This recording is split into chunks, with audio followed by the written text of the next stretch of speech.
सोमबार बिहानै घाम शीत उठे आइतबार बिहानै घाम शीत उठे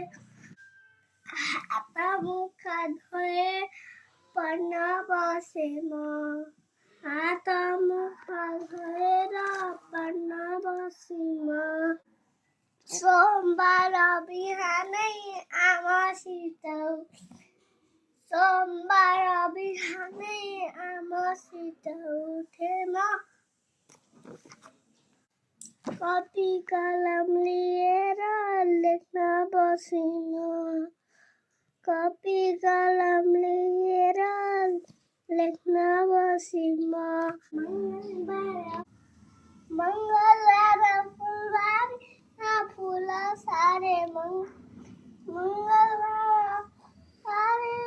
फुल सारे मङ्गलले त्यो फुललाई गोड्यो आफ्नै ढङ्गले त्यो फुललाई गोड्यो आफ्नै ढङ्गले गोड्यो मैले आफ्नै ढङ्गले त्यो फुललाई गोड्यो मैले आफ्नै ढङ्गले